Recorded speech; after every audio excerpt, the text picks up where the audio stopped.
తిరుపతి లడ్డు అంశం ముగిసిపోయిందన్నారు సుబ్రహ్మణ్య స్వామి. కల్తీ లాంటి అంశాలు జరగకుండా ఉండేందుకు కఠిన చర్యలు తీసుకోవాలని కోర్టు ఆదేశించిందని తెలిపారు. తిరుపతి లడ్డుపై అబద్ధాలు ప్రచారం చేయడం కూడా పెద్ద తప్పేనన్న సుబ్రహ్మణ్య స్వామి తిరుపతి లడ్డును కల్తీ చేయాలని నిజమైన భక్తులు ఎవరు అనుకోరని స్పష్టం చేశారు. Tirupati Laddu the matter is over. It was whatever happened.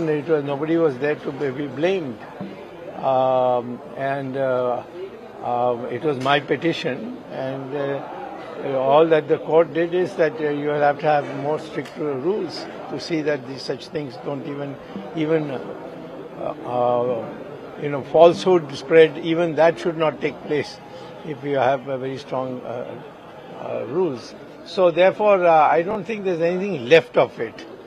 You see, anybody who is a bhakta of Lord Venkateshwara, he will not adulterate, because he knows that Venkateshwara, nobody has survived by defaming Venkateshwara.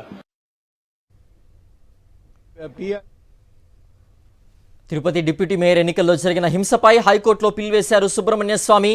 Tirupati deputy mayor ఎన్నికల సందర్భంగా దురదృష్టకరమైన సంఘటన జరిగిందని, చాలా మందిని భయపెట్టి దాడులు చేశారని తెలిపారు.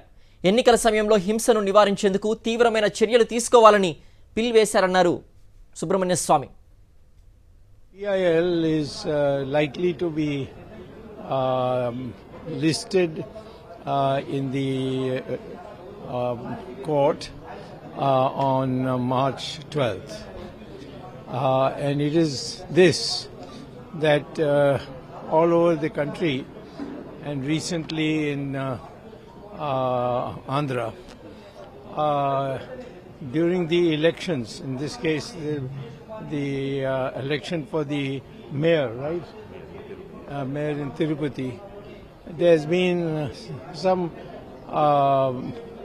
very unfortunate and sad violence that has taken place of young people.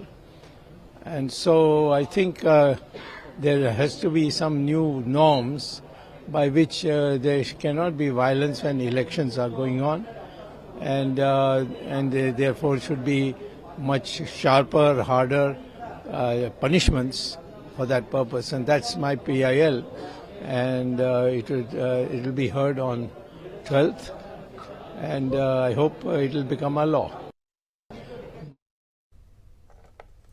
మరింత సమాచారం మా ప్రతినిధి సతీష్ అందిస్తారు. సతీష్, సుబ్రహ్మణ్య స్వామి తిరుపతి డిప్యూటీ మేయర్ ఎన్నిక సందర్భంగా జరిగిన హింసపై హైకోర్టులో పిల్ దాఖలు చేసినట్లుగా కూడా చెప్పడం జరిగింది. ఈ పిల్లో ఏ అంశాలు పొందుపరిచారు? పిల్లికి సంబంధించిన పూర్తి అప్డేట్స్ ఏంటి? సిద్ధేశ్వర్, తిరుపతి డిప్యూటీ మేయర్ ఎన్నికకు సంబంధించి జరిగినటువంటి ఎన్నికల హింస పైన మాజీ ఎంపీ జాతీయ నాయకుడు సుబ్రహ్మణ్య స్వామి ప్రజా ప్రయోజన వ్యాజ్యాన్ని ఈరోజు హైకోర్టులో దాఖలు చేశారు. ఆ ఏపీ హైకోర్టుకు వచ్చి ఈరోజు ఈ పిటిషన్ దాఖలు చేశారు. ముఖ్యంగా తిరుపతి డిప్యూటీ మేయర్ ఎన్నిక సందర్భంగా అత్యంత దారుణమైనటువంటి హింసకు అధికార పక్షం పాల్పడింది.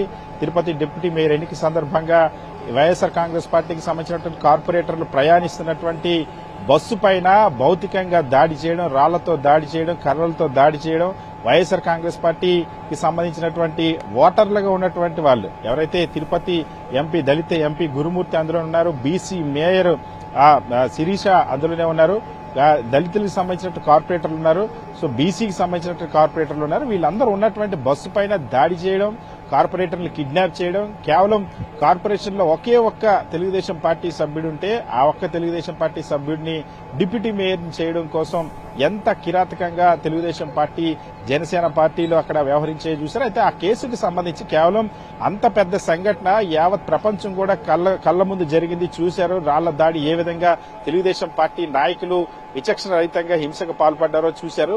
అయినప్పటికీ కూడా ఈ రోజుకి ఏ ఒక్క టీడీపీ నాయకుడిని గాని, జనసేన నాయకుడిని గాని అరెస్టు చేయలేదు. కేవలం ఎఫ్ఐఆర్ కి మాత్రమే దాన్ని పరిమితం చేశారు.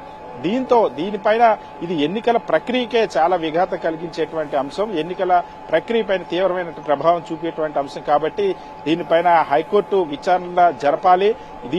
ఇప్పుడు వచ్చే తీర్పు భవిష్యత్తులో ఎన్నికలకు సంబంధించిన ఒక చట్టంగా కూడా మారబోతుందంటూ భావించి సుబ్రహ్మణ్య స్వామి హైకోర్టులో ప్రజా ప్రయోజన వ్యాజ్యాన్ని దాఖలు చేశారు. ఏదైతే తిరుపతి డిప్యూటీ మేయర్ ఎన్నిక సందర్భంగా జరిగినటువంటి హింస పైన విచారణ జరపాలని చెప్పి ఆ పిటిషన్ లో కోరారు.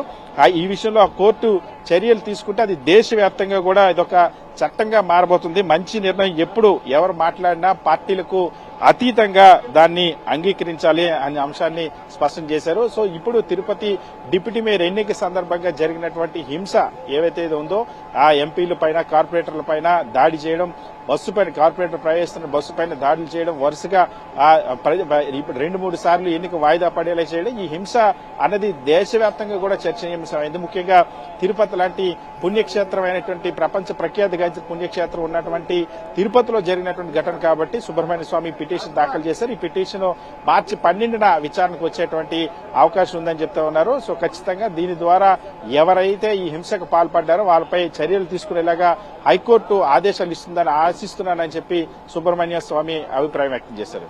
ఓకే సతీష్.